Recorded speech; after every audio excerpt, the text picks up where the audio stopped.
Revelation 2335. From the 13th of May 1942. Recollection. Free will.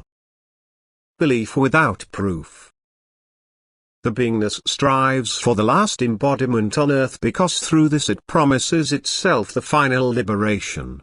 And therefore it must now pass the last test of life as a human being, deprived of all recollection of the previous stages, so that the passing of this test of earthly life only depends on the decision of its free will. The knowledge of his task on earth comes to him, either through human instructions or mental instructions from knowing spiritual beings, and the human being's will is now confronted with decisions which can bring him closer to God or increase his distance from him.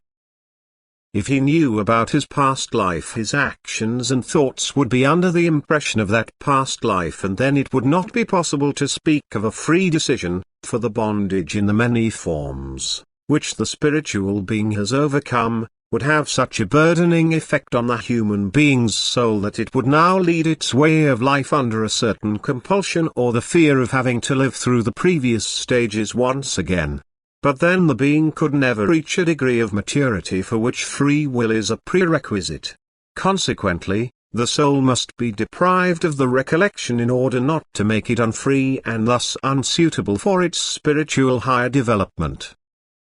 However, during the time of the earthly change the human being will still be informed of the consequences of a right as well as a wrong life. Only this will happen by way of instructions which cannot be proven but only have to be believed, so that the freedom of will continue to exist again, since proof would likewise have a determining effect on the human being, thus the human being would again act under compulsion.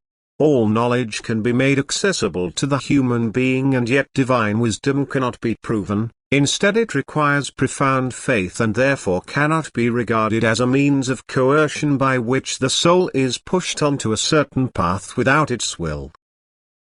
God constantly informs people of the consequences of their earthly change, but always in a way which nevertheless allows them to act freely.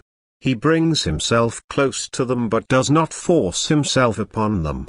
Yet no matter how they decide, they have to accept the consequences, for God has granted them a measure of grace for the time of their life on earth which only needs to be utilized. He does not helplessly leave the soul to itself but gives it all conceivable support so that it can cover the earthly path correctly. And thus the time of embodiment as a human being is a time of true grace for the being which can result in its complete liberation from the form if the being does not oppose it with its will and rejects the grace granted to it by God's love. Then it has decided of its own free will in favor of God's adversary and left its last embodiment on earth unused, and then it has to struggle and fight in the beyond under torment and self-reproach in order to make its self-inflicted fate bearable and to be able to record spiritual progress. Amen.